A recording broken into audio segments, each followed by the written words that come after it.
So what we're going to be doing here, we're going to be taking a look at 6-3. We're just going to be looking at adding, subtracting, and multiplying polynomials. And that's actually a pretty good deal in that all we're basically doing to start here is combining like terms. So like for instance, if you're looking at this first pair, we're just adding polynomials. Again, you don't want to touch the exponents when you're doing them. Just a fancy way of doing combined like terms.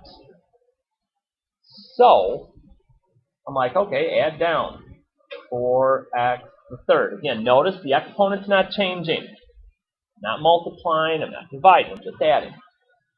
2 and negative 10 is negative 8x squared. Only got one x term. And again, the big thing here is, are you going to pay enough attention to detail not to get signs mixed up or something? That can be the biggest issue with a lot of these. Whether you do it vertically or whether you do it horizontally, and go through looking again, we want these in standard form, so we want the largest degree to the least. So I only see one term that has a third for an exponent. I only see one term that has squared. I do see a couple that have plain x terms, and I see a couple with constant terms. Again, notice I'm not foiling. It's plus or minus in the middle. We're just combining like terms. Okay, no multiplying involved. Now subtraction kind of gives us a whole different issue. My suggestion, and again, you can kind of do this as you would want. My suggestion, if I'm looking at subtracting, especially if it's going to be vertically, is to distribute the negative all the way through and change the signs. Now, some of you may say, well, can't I just change the signs right here? You can. And then I'm just going to rewrite the top one.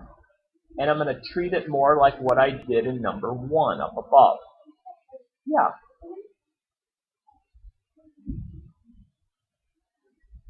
Yeah, because I'm going to add down now. So 8 minus 2, right, would be 6. No. But what I'm going to tell you is going to happen to some of you. You get to a test or something, so you're going to look at this and you're going to go, oh, negative 2 minus 1, negative 3x. And I'm just going to sit there and shake my head and whack it against the wall. Because that's the reason that I normally will distribute and then add on these. Because the thing that gets people isn't like 8 minus 2. They get that. That's 6. Okay.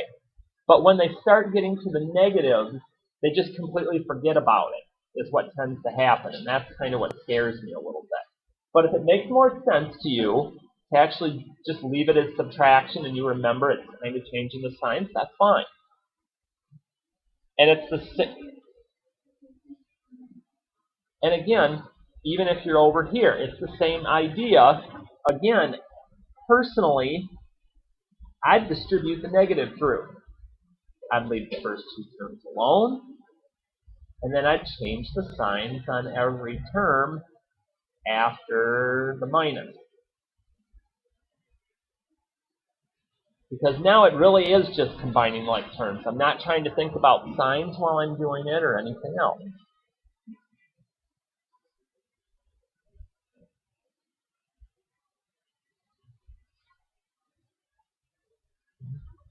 We'll go there.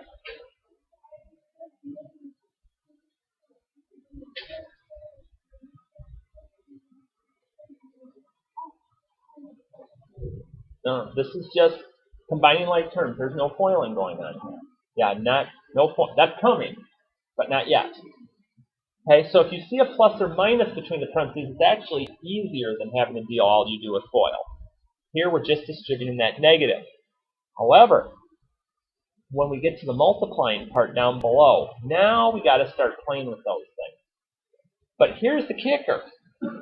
We're not just getting 2 terms by 2 terms, where you just do FOIL. Now you're getting like 3 by 2, even 3 by 3 maybe. Now some of you may feel comfortable trying to go term by term with this. I'm not comfortable with it, so here's what I'm going to do. I like being organized. It's a big deal to me. The reason I like this box is twofold. Number one, it organizes all of my terms and lets me make sure that I do all of them and I don't forget one or do one twice, because that can happen when you get rolling here. I'll show you the other thing I like about it here momentarily. But again, I'm multiplying to fill the box. So now I am adding exponents. So x squared times x is x to the third. 2x times x is 2x squared. X times 4 is 4x. Negative times negative is positive. 3x squared. Just notice all the detail involved. Negative times positive is negative. And negative 3 times 4 is negative 12. Here's the part I even like more about this box that we're doing. If you start in the upper left corner and start working your way down, all the terms are going to be in the right order for you. We start with negative x to the third. It has the largest degree. If I move into the next diagonal, 3x squared and 2x squared. Be careful, is 5x squared. I'm multiplying to fill the box, but once it's full, I'm just combining like terms. No more messing with the exponents at that point. And I go to the next diagonal. Negative 6x plus 4x. Watch your sign. Negative 2x. And then I have my constant term. Done. Now, like I said, if some of you are comfortable in a format more like 6, and you're going to distribute all those and distribute all these, and then that's fine. But again, I am very much a big fan of making a box. The box works for any size polynomials, which is another nice thing. And again, this is just a patience issue. Make sure you have multiple variable terms. You're adding your exponents. As we multiply, fill all of the boxes. Negative and negative is positive. And again, one little mess up screws the whole thing up. So we got to be really careful with our detail. And just like it was on the last one, and it will be on any of these, start in the upper left corner, and then just start finding your like terms as you go down the diagonal. Negative 9 and negative 2 is negative 11.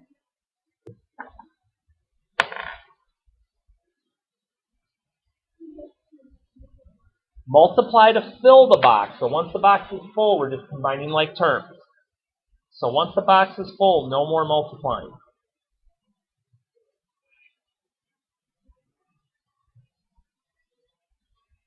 Again, that's my personal way of going with this. Just the organization, how it lines everything up, just kind of makes sense.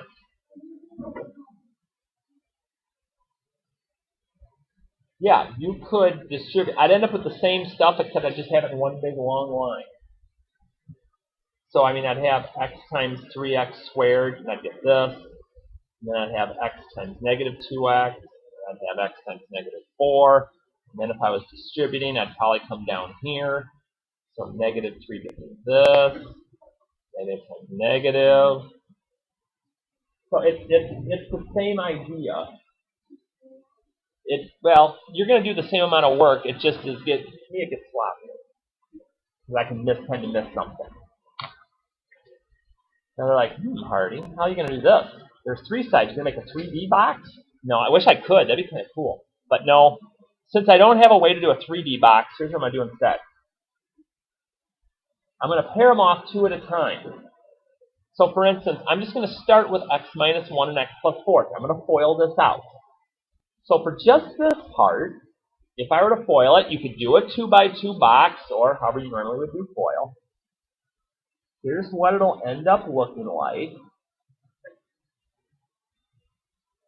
once I FOIL that out. For those of you that like seeing the steps in here, let me just up above here, show you what you do if you did your first, your outer, your inner, and your last. If I FOILed this out, there would be the 4 terms that I would get.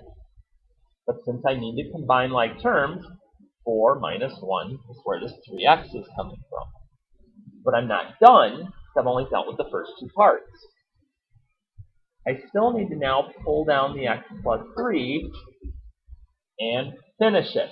Basically doing the same thing I did on 5 and 6. So if I bump up a little bit here, and again, if you're more comfortable doing it like you would do with FOIL and doing all the lines, you go for it. But again, I'm much more a fan of keeping things organized here. I'm just taking, this is what this multiplied out to. I just recopied it. Because negative 1 times 4 is negative 4. Okay? So again, here we're just going to multiply to fill the box. So we'll add our exponents on our variable terms when we have them.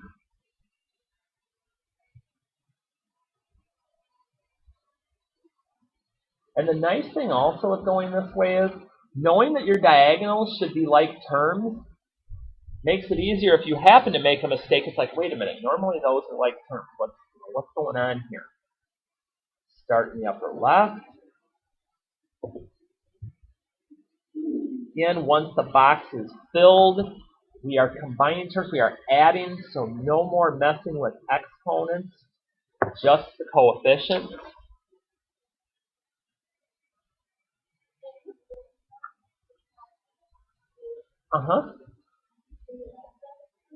Yes, when you're multiplying things together, you're adding the exponents. That's your exponent rule.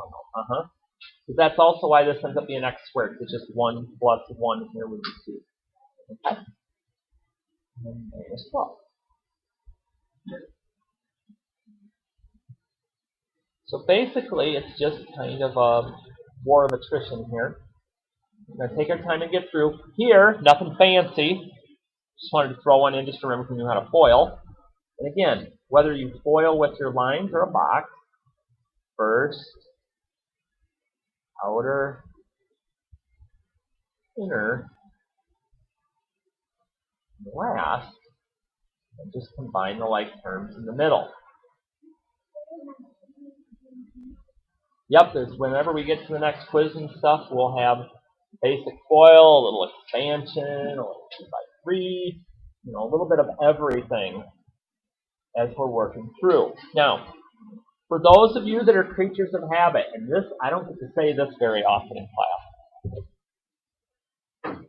I want you to see this as an option, but a lot of you are just going to continue to keep doing them like we did on the front of the page. This is just some like patterns and things to see that possibly can save you time if you get to know them real well, but it's not something I'm going to say you have to do it this way.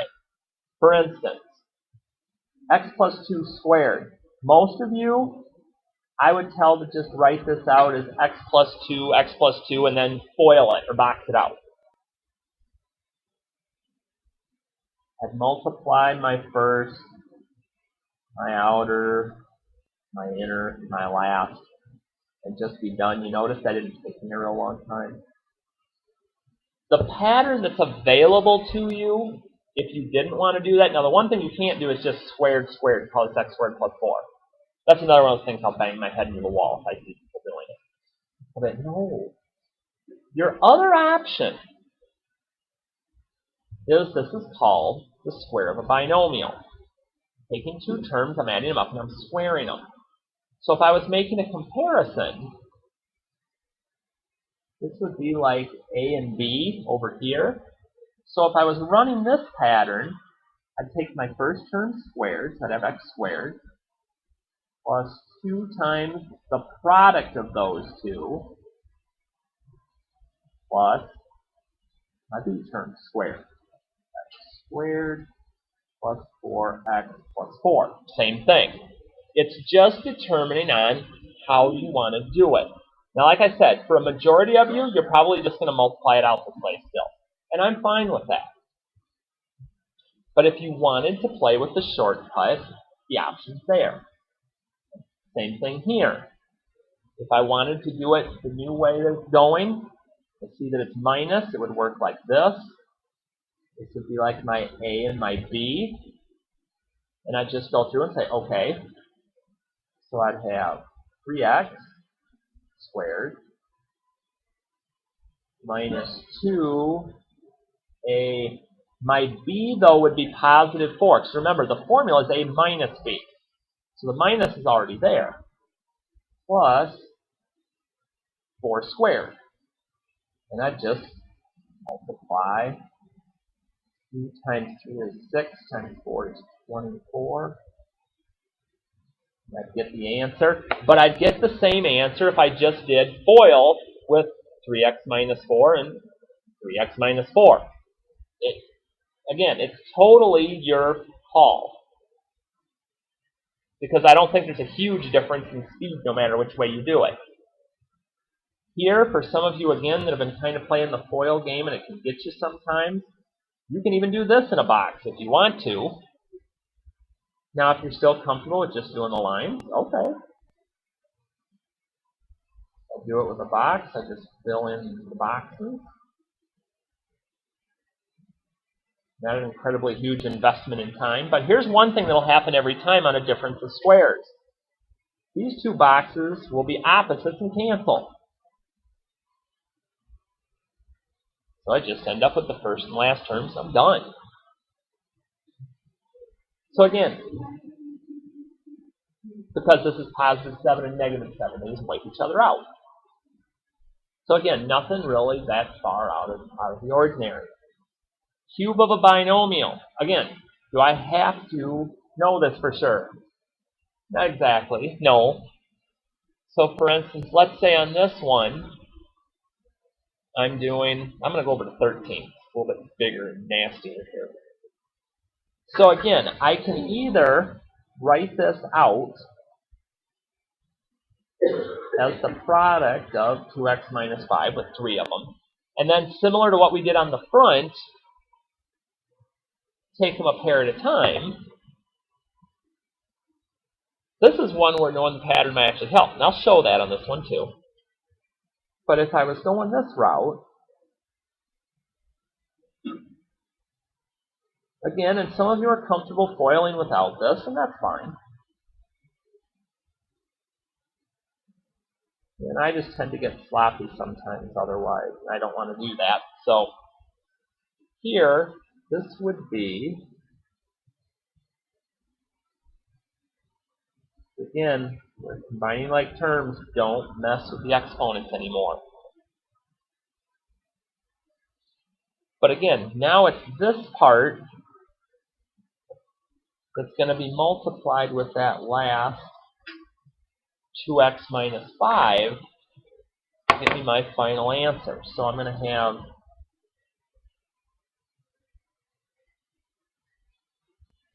a 2 by 3, 2x minus 5. And I'll bump this up in just a sec here.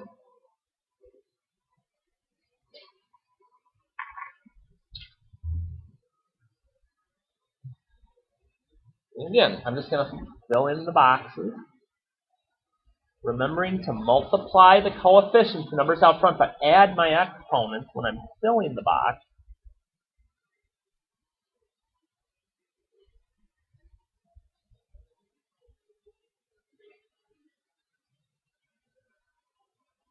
Watch for signs.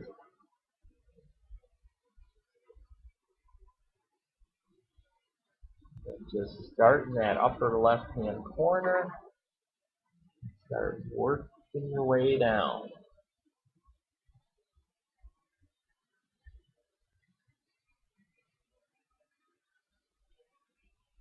And the values you get end up being quite sizable. Oops, switch over a little. Like I said, I could do that pattern from above. And there will be some things as you see over the next few days where the pattern could be helpful. But for some of you, it's actually going to probably slow you down more and make you more apt to make some mistakes on things. I would. Well, I wish I had timed myself on that. as long as I'm timing and kind of moving myself through, I bet you I didn't take more than a minute and a half, 2 minutes at most with that still.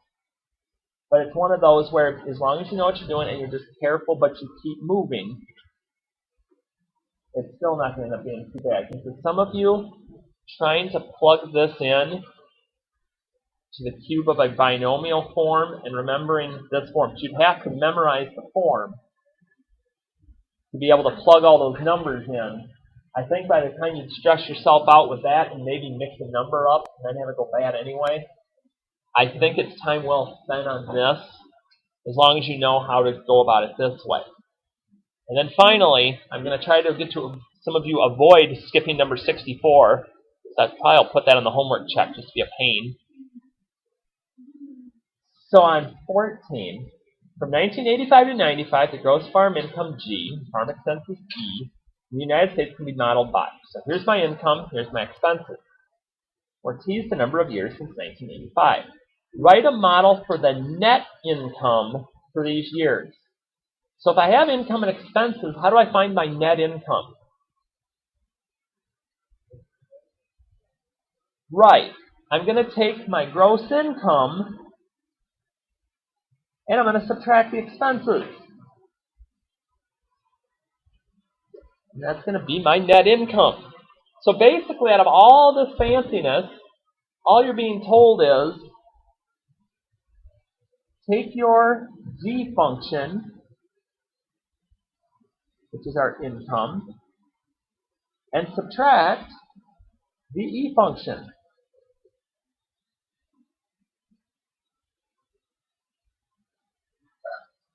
So really the only thing you have to be careful of here is making sure this minus works its way through. So negative 2.46 minus 0.174 would be a negative 0.420 t squared. 7.88 minus 2.54 is 5.34t. And finally, 159 minus 131 is 28. Done. Nothing terrible. Your task, right here, which is just a mixture of some of the things we were doing up above. But it also gets you some practice at doing some of the basics here. So make sure you're giving that a shot.